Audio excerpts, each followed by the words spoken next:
Hey guys, I'm Pixel Dan, and this is a review of the Mattel DC Comics Unlimited New 52 Wonder Woman. That's right, joining the ranks of Mattel's figures based on the current DC Comics looks comes this brand new figure of Wonder Woman. Wonder Woman comes packaged on the now familiar DC Comics Unlimited blister card packaging. It's very similar to what we've always seen with DC Universe Classics, fully showcasing the figure within, and on the left-hand side of the blister bubble there's some nice artwork of Wonder Woman. The back of that packaging gives us another shot of that really cool artwork, as well as a description of the character within, and shows off two of the other figures that are available in this current series, being the New 52 Superman and Injustice Batman.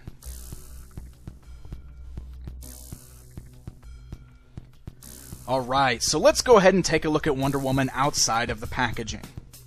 This is a new figure that has a brand new costume sculpt and a brand new head sculpt. So there's a lot of really great reasons to pick this particular figure up, especially if you like the new versions of the costumes seen in the current DC Comics. I'll start off with the head sculpt because I will say that it is probably my favorite part of this figure. It is a beautiful sculpt. There's some great paint detail going on there, and she has some nice bright blue eyes, and great details such as the silver bandana going across her head with the red star in the center. I also love the sculpt of the hair. It's a nice black shade, but it does have a little bit of blue kind of highlighting all of the details and everything in the sweeping hair, so it's a very nice look all around.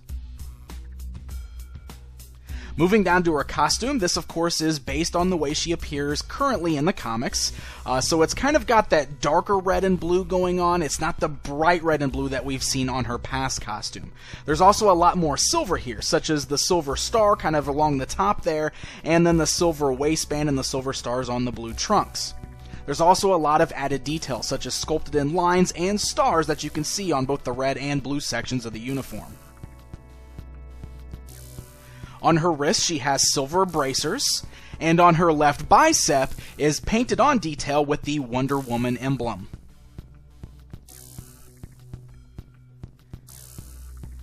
Now you will notice on her right there is the golden lasso. It's attached to her side. It is permanently attached. It's glued onto the figure, so it is not removable, but you can see it is kind of made of a softer, pliable plastic, so you can kind of bend it around, or you can even pose her as if she's holding onto it there, but you aren't going to be able to remove it from her side.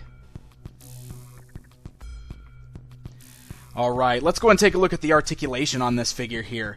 First of all, let me point out that while the hair sculpt is really awesome on this figure, it is made of a very tough plastic, and it does completely hinder the movement in her head. You'll notice that it is going to bump into both her shoulders there, and it kind of keeps her head from being able to turn left and right, so you're not going to get a lot of movement out of her head there.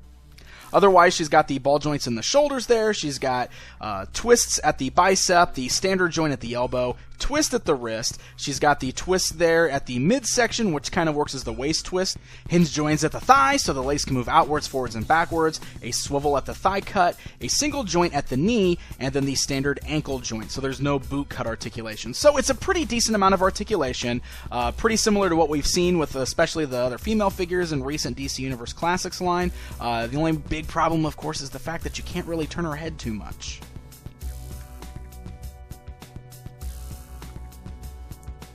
Now, while you can't remove the golden lasso from her side, she does come with one additional accessory. She's got a nice bladed weapon there, which she can hold in either her left or her right hand.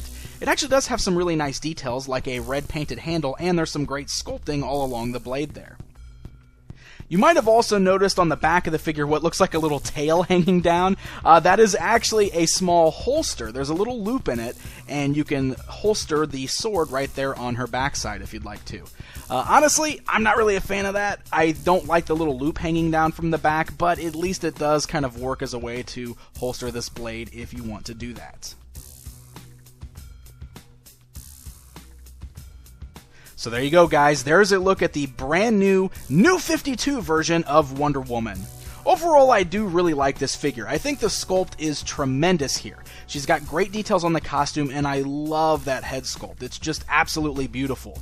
The only thing that she's really lacking in is the articulation department, and it mostly comes down to the fact that her head can't turn very much.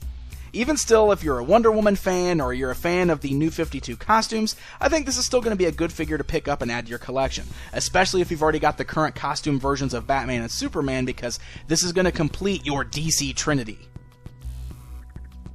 Wonder Woman is hitting store shelves right now, so happy hunting, and until next time.